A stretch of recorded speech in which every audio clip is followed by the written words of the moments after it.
کہ فرائض کے بعد تسبیحات پڑھنی چاہیے 33 دفعہ سبحان اللہ، 33 دفعہ الحمدللہ، 34 دفعہ اللہ اکبر، اور اس کے علاوہ بھی جو وظیفے ہیں احادیث میں اللہم لا مانع لما اعطیت ولا معطی لما منعت ولا ينفع ذا الجد منک الجد، اسی طرح آیت الکرسی ہے، اسی طرح اللہم انت السلام ومنک السلام تبارکت یا ذا الجلال والاکرام، یہ سارے وظائف فرض کے بعد پڑھیں، پھر اس کے بعد آپ سنتیں پڑھیں۔ یہ عرب علماء کی رائے ہے۔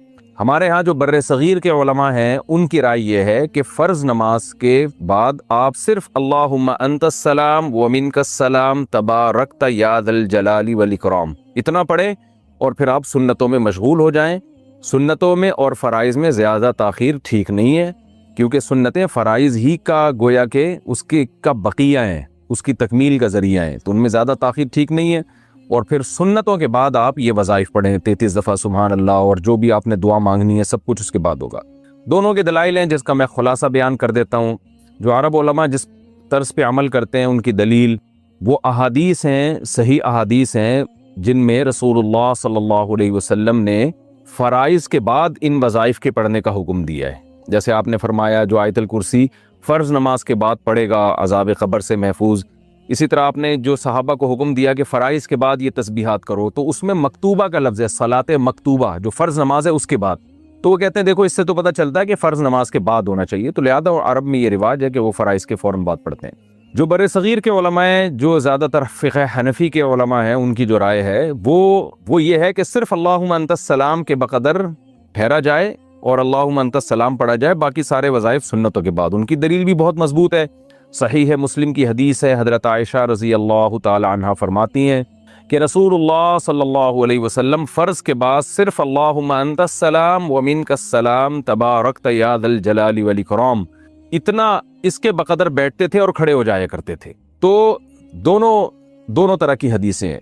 تو اب اگر ہم ان احادیث کو لیتے ہیں جن میں آتا ہے کہ فرض نماز کے فوراً بعد آپ صلی اللہ علیہ وسلم نے ہمیں، یعنی جن میں آتا ہے کہ فرض نماز کے بعد آپ صلی اللہ علیہ وسلم نے ہمیں تسبیحات کا حکم دیا، تو ان حدیثوں پر عمل کرتے ہیں تو یہ حدیث چھوٹتی ہے، کیونکہ مسلم کی حدیث میں ہے کہ صرف اللہم انت السلام کے بقدر آپ بیٹھتے تھے پھر کھڑے ہو جایا کرتے تھے، اور اگر ہم اس حدیث کو لیتے ہیں تو وہ حدیث چھوٹتی ہے۔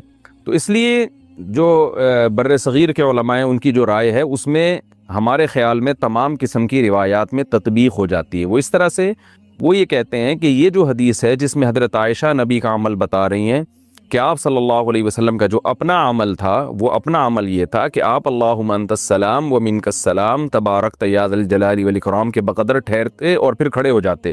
تو اس حدیث میں اور دوسری حدیثوں میں تطبیق ایسے ہوگی کہ دوسری حدیثوں میں جس میں آتا ہے کہ نبی نے فرض کے بعد یہ تمام اذکار پڑھنے کا حکم دیا، تو اس سے مراد فرض کے فوراً بعد نہیں ہے، کیونکہ اس حدیث میں فوراً کا لفظ کہیں بھی نہیں ہے، بلکہ صلاۃ مکتوبہ ہے فرض کے بعد، تو فرض اپنی تتمہ کے بعد، یعنی فرض اپنے لوازمات کے بعد۔ تو وہ اصل میں اعتراض ہے ان نمازوں سے جو فرائض کے علاوہ ہیں، جیسے اشراق کی نماز ہو گئی، تہجد کی نماز ہو گئی۔ تو ان احادیث جن میں آتا ہے کہ آپ صلی اللہ علیہ وسلم نے ہمیں حکم دیا کہ فرض کے بعد ہم یہ تسبیحات پڑھیں، تو اس کا مطلب ہے کہ یہ اشراق کے بعد نہیں ہے، یہ اوابین کے بعد نہیں ہے، یہ تہجد کے بعد نہیں ہے، بلکہ فرائض کے بعد ہے۔ بعد کا مطلب کیا کہ فرائض جب اپنی تکمیلات، اپنے لوازمات کے ساتھ مکمل ہو، اور فرائض کے لوازمات میں سے کیا ہے؟ سنت مؤکدہ۔ تو فرض نماز کے بعد کا مطلب کیا ہوا؟ فرض نماز پلس سنتوں کے بعد، کیونکہ سنتیں بھی اس فرض کی تکمیل ہی کا ذریعہ ہیں۔ تو اس طرح سے تمام احادیث میں تطبیق ہو جاتی ہے۔ تو اس لیے ہمارا فتویٰ اسی پر ہے کہ یہ جو صحیح ہے، مسلم میں حضرت عائشہ نبی کا عمل بتا رہی ہیں کہ آپ صلی اللہ علیہ وسلم فرض کے بعد صرف اللہم انت السلام کے بقدر بیٹھتے تھے اور کھڑے ہو جایا کرتے تھے، ظاہر ہے پھر سنتوں میں مشغول ہو جاتے آپ صلی اللہ علیہ وسلم۔ تو ہمارا فتویٰ اسی پر ہے کہ نبی کا جو اپنا عمل ہے ہمیں اسی کو فالو کرنا چاہیے۔ آپ فرض کے بعد صرف اللہم انت السلام ومنک السلام تبارکت یا ذا الجلال والاکرام یہ دعا پڑھیں، 3 دفعہ استغفار پڑھیں، اور سنت مؤکدہ میں آپ مشغول ہو جائیں۔ پھر سنت مؤکدہ کے بعد آپ وہ تمام تسبیحات اور آیت الکرسی اور وہ لمبی دعائیں آپ سنت مؤکدہ کے بعد پڑھیں آپ، اور وہ بھی گویا فرض کے بعد ہی آپ نے پڑھی ہیں، کیونکہ فرض کے بعد سنتیں بھی اسی کا گویا ایک طرح کا اسی کی تکمیل کا ذریعہ ہے۔ تو اس طرح سے تمام احادیث پر عمل ہو جاتا ہے۔ البتہ وہ نمازیں جن میں فرض کے بعد سنتیں نہیں ہیں، جیسے فجر اور عصر، اس میں آپ فرض کے فوراً بعد پڑھیں، کیونکہ اس میں تو سنتیں ہیں ہی نہیں۔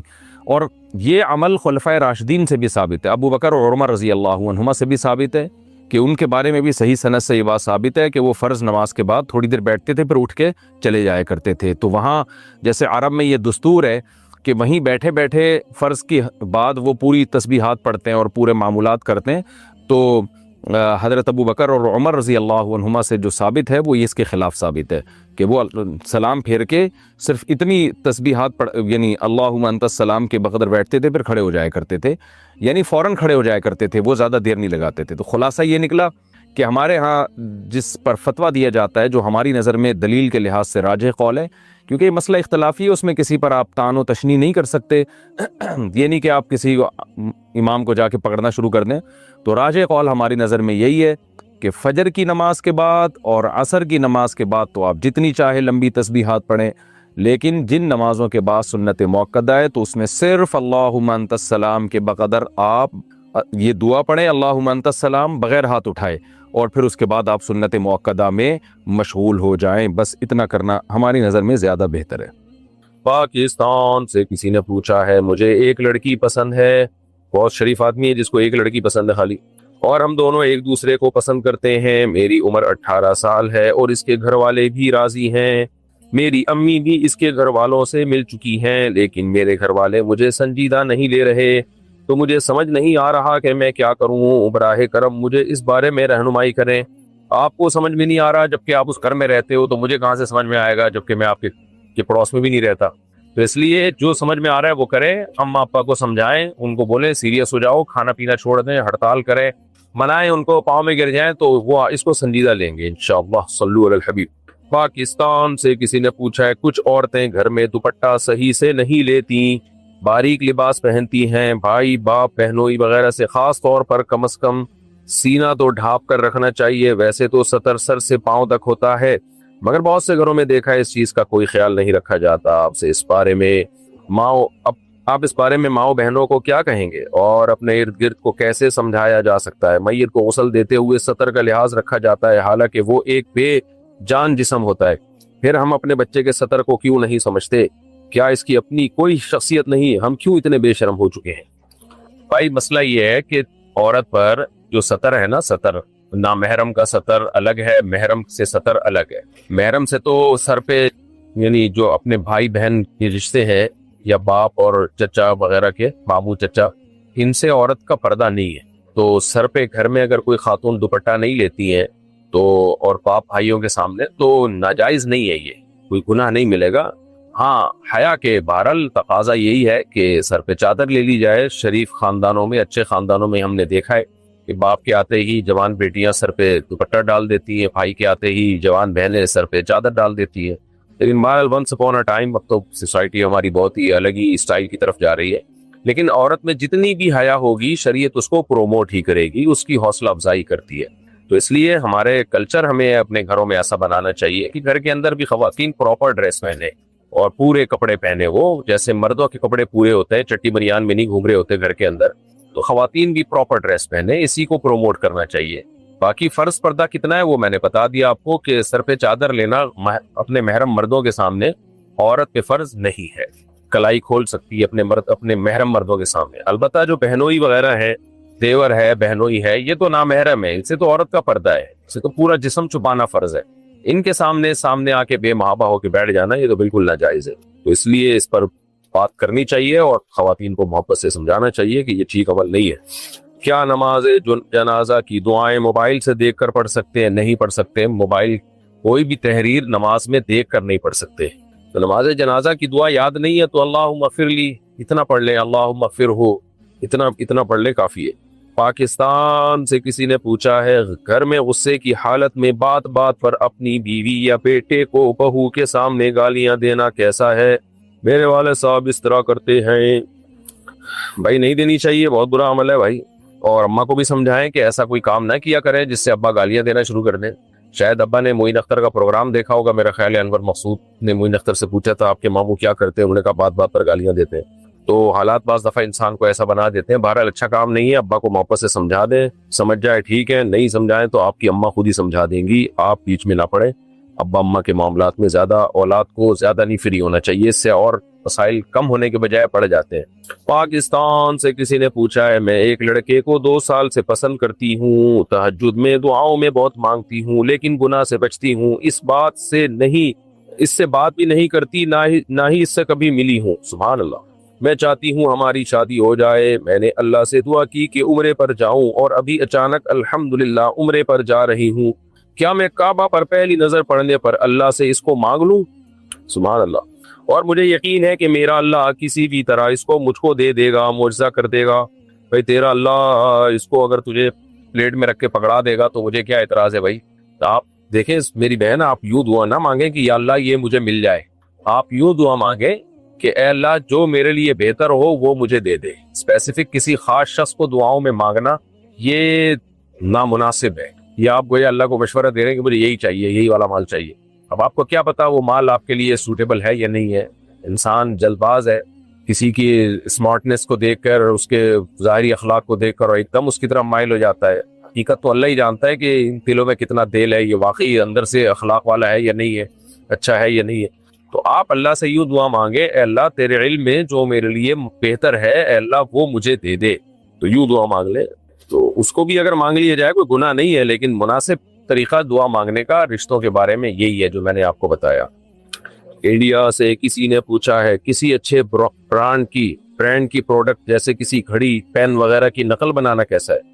ڈیزائن اور لوگو وغیرہ میں بھی اصل جیسا ہوتا ہے مگر کوالٹی میں فرق ہوتا ہے، عرب علماء تو ناجائز کہتے ہیں، آپ کی کیا رائے ہے؟ اگر اس سے کسی کو دھوکا ہو رہا ہے تو پھر یہ عمل ناجائز ہے، اگر دھوکا نہیں ہو رہا تو پھر جائز ہے۔ سب کو پتا ہوتا ہے مارکیٹ میں یہ اوریجنل نہیں ہے، اس کی کاپی ہے، تو کاپی اگر ہے اور صاف دیکھنے سے تھوڑا سا غور کرنے سے پتا چل جاتا ہے تو پھر دھوکا نہیں ہے، تو دھوکا نہیں ہے تو پھر جائز ہے۔ اور اگر لوگوں کو دھوکا ہو رہا ہے، لوگ اوریجنل سمجھ کے اس کو لے رہے ہیں تو پھر ناجائز ہے۔ نبی صلی اللہ علیہ وسلم کی صریح حدیث ہے، تو دھوکا دینے والا ہم میں سے نہیں ہے۔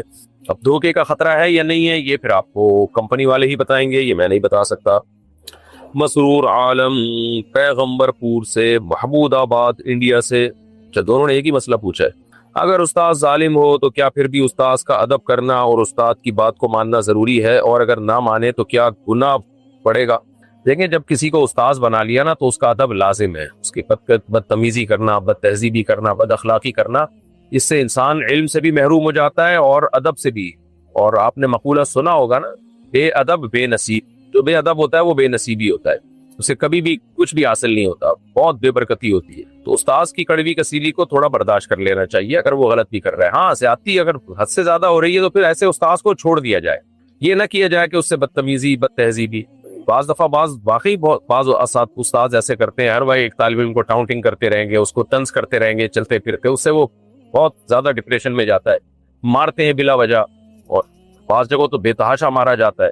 تو ایسا کوئی واقعی ظلم ہو رہا ہو تو پھر جو ہے اس میں پھر یہ کرنا چاہیے کہ پرچی پہ لکھ کے دے دیا جائے الگ سے کہ بھئی آپ اس طرح کر رہے ہیں، مجھ سے یہ چیز برداشت نہیں ہو رہی ہے، میں بہت سینسیٹیو ہوں، تو مجھ سے کائنڈلی اب اس کا خیال کریں۔ تو ہم نے دیکھا ہے کہ بعض دفعہ ٹیچر کو ایسی بات لکھ کے دے دی جائے تو وہ خیال کرنا شروع کر دیتے ہیں، لیکن اگر پھر بھی خیال نہیں کر رہے تو پھر چھوڑ دیا جائے، پھر وہاں سے آپ کہیں اور موو کر جائیں، بدتمیزی نہ کریں، آپ پھر کہیں اور موو کر جائیں۔ ایسے موقع پہ والدین کو بھی چاہیے کہ اپنے بچے کا جو ہے نا پھر وہ ساتھ لیں۔ بعض دفعہ بعض ٹیچر بہت مارتے ہیں، پیٹتے ہیں، بچہ ماں باپ کے سامنے آ کے روتا ہے کہ میرے نیل پڑے ہوئے ہیں، لیکن ماں باپ بچے کو سپورٹ نہیں کرتے۔ بعض غریب گھرانوں میں ایسا دیکھا ہے ہم نے، بچہ اس سے بہت بد اخلاق بھی بن جاتا ہے۔ تو وہی ایسی صورت میں جو ہے نا ٹیچر کو سمجھانا چاہیے کہ آپ کیا کر رہے ہو، ہم نے آپ کو ٹارچر سیل کے لیے تھوڑی یہاں بھیجا ہے کہ ٹارچر سیل کھولا ہوا ہے آپ نے، تو آپ اعتدال کے ساتھ پنشمنٹ بھی کریں، سب کچھ ہے، لیکن حد سے زیادہ نہیں۔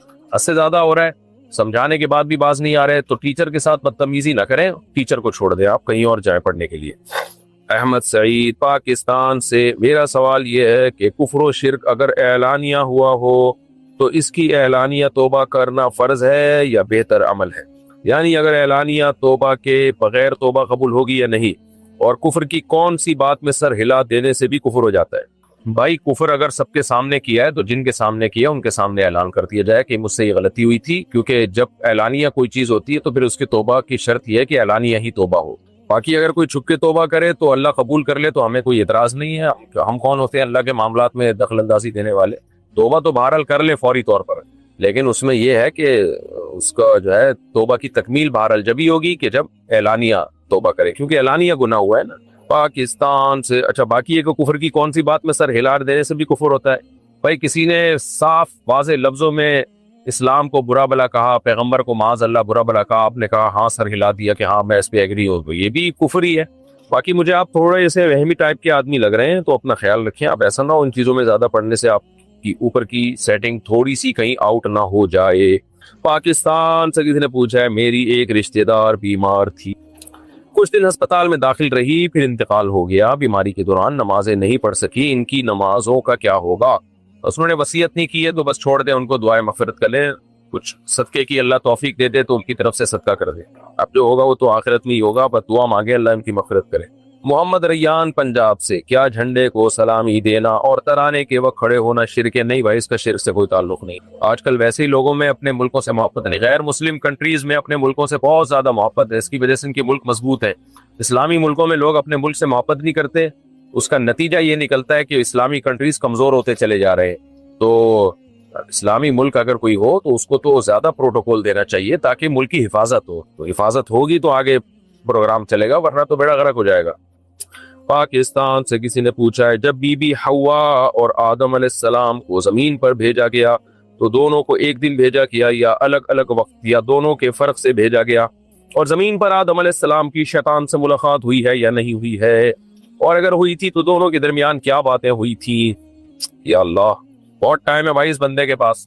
دیکھو بی بی حوا اور آدم علیہ السلام کو تو اکٹھا ہی بھیجا گیا ہے اللہ نے زمین میں، وجہ اس کی یہ ہے کہ اللہ تعالیٰ نے جو بیوی ہے نا اس کو صاحبہ فرمایا قرآن میں، وصاحبتہ وبنیہ، صاحبہ کہتے ہیں ساتھ رہنے والی، تو جو میں ایک لفظ استعمال کرتا ہوں نا، شادی ہوگی تو پھلترو کی طرح چپک گئی آپ کے ساتھ، تو آپ کے پاس اگر وسائل ہیں، اللہ نے گنجائش دی ہے، تو جہاں بھی جاؤ بیگم کو ساتھ لے کے جاؤ۔ تو یہ کیسے ہو سکتا ہے کہ اللہ تعالیٰ نے بیوی کو صاحبہ یعنی ہم سفر کہا ہو، اور آدم علیہ السلام اتنی اہم سفر پہ روانہ ہوئے کہ زمین پہ اتر رہے ہوں اور وہاں اللہ نے بیگم کو ساتھ نہ بھیجا ہو، انڈیویجولی دونوں کو بھیجا ہو کہ آپ نکل جائیں اگلی فلائٹ سے، جو ہے اما ہوا آ رہی ہیں، یا اما ہوا کو بھیج دیا کہ آپ پہلے چلے جائیں پھر اگلی فلائٹ سے حضرت آدم آ رہے ہیں، ایسا کچھ بھی نہیں ہے، دونوں اکٹھے ہی آئے ہیں اور اکٹھا ہی دونوں کا جینا مرنا ہوا ہے۔ اور اس میں یہ لیسن بھی ہے، سبق بھی ہے کہ بھائی جب شادی ہو جاتی ہے تو بیگم آپ کے ساتھ ہی رہے گی۔ باقی شیطان سے ملاقات ہوئی، کیا گپ شپ ہوئی، یہ اس بارے میں آپ شیطان سے رابطہ کریں۔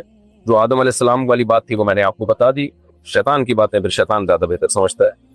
پاکستان سے کسی نے پوچھا ہے باڈی بلڈنگ کا مقابلہ جیتنے کے لیے اسٹرائڈ انجیکشن لینا کیسا ہے؟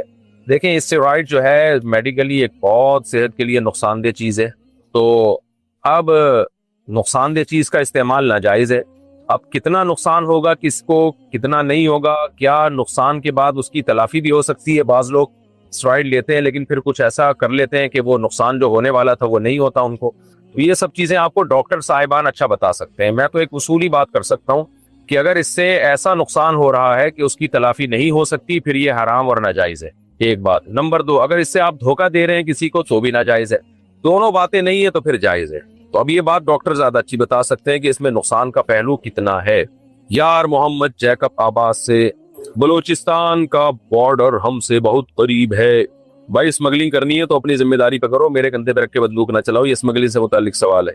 میں صرف یہ بتا سکتا ہوں کہ اسمگلنگ کے نتیجے میں جو پیسہ ملتا ہے وہ پیسہ بہرحال حلال ہوتا ہے، باقی اسمگلنگ انلیگل ہے، یعنی آپ نے کسی دوسرے ملک سے انلیگل کوئی چیز لا کے کسی دوسرے ملک میں بیچی تو وہ چیز اگر جائز ہے، کچھ چرس ہیروئن یا ڈرگ وغیرہ نہیں ہے، کوئی موبائل ہے، پیٹرول ہے، تو وہ اس سے جو آمدن حاصل ہوگی وہ بہرحال حلال ہوگی۔ البتہ یہ عمل غلط ہے کیونکہ انلیگل کام کر رہے ہیں آپ۔ اچھا اب انلیگل میں بھی پھر یہ ہے کہ حقیقی معنوں میں انلیگل ہو، واقعی پابندی ہو۔ بعض دفعہ جو ملک کی گورنمنٹ ہے وہ کاغذ میں کہہ رہی ہوتی ہے انلیگل ہے، لیکن اس نے خود لوگوں کو پرمیشن دی ہوتی ہے گورنمنٹ لیول پہ، اس میں کچھ حکمتیں ہوتی ہیں۔ تو یہ سب چیزیں آپ کو سیاسی لیڈر اور جو گورنمنٹ کے جو افسران ہیں وہ زیادہ اچھا بتا سکتے ہیں کہ یہ جو بلوچستان میں اسمگلنگ ہو رہی ہے کس حد تک انلیگل ہے بھی یا نہیں ہے۔ تو یہ سب باتیں آپ وہاں کے جو بھی گورنمنٹ لیول پہ جو لوگ ہیں، جو ریلائبل لوگ ہیں، 2 نمبر لوگ نہیں، ان سے آپ پوچھیں لاء کیا اس بارے میں ہے، وہ آپ کو بتائیں گے۔ باقی میں صرف اتنا بتا سکتا ہوں کہ ایسا کوئی پیٹرول آپ جب لاتے ہیں تو اس سے آمدن جو حاصل ہوتی ہے وہ بہرحال حلال ہوتی ہے، البتہ اسمگلنگ کا گناہ ہوگا اگر یہ ناجائز ہے، کیونکہ جو ہے وہ جو بھی انتظامی معاملات ہوتے ہیں اس میں حکومت کی اطاعت لازم ہوتی ہے، اور ناجائز بھی جب ہے جب یہ واقعی اللیگل ہو، کاغذ کی حد تک نہ ہو، گورنمنٹ لیول پہ اس کو اللیگل ہی سمجھا جاتا ہو، تو پھر وہ آپ حکومتی اہلکاروں سے پوچھیں، وہ آپ کو بتائیں گے کہ یہ قانون دکھانے کے لیے ہے یا حقیقت میں بھی ہے، یہ میں نہیں جانتا اس بارے میں۔ عدنان USA سے، یہاں امام صاحب وتر کی تیسری رکعت میں رکوع کے بعد دعائے قنوت اور دعائیں کرتے ہیں اور دوسری رکعت میں تشہد نہیں کرتے، تو کیا حنفی مسلک کے حساب سے وتر ہو جائے گا، وتر ادا ہو جائے گی، اور کیا دعا کرتے وقت نماز میں ہاتھ اٹھا سکتے ہیں؟ نہیں، فقہ حنفی کے مطابق نہیں ہوگی، اور احادیث اس پر شاہد ہے، اس پر بہت ساری احادیث ہیں کہ نبی صلی اللہ علیہ وسلم 3 رکعت وتر پڑھا کرتے تھے، اور جہاں یہ ہے کہ ایک تشہد کے ساتھ، تو وہاں تشہد کا مطلب کیا ہے، اس پر علماء کے پورے مقالے ہیں، آپ شرح معانی الاثار دیکھ سکتے ہیں۔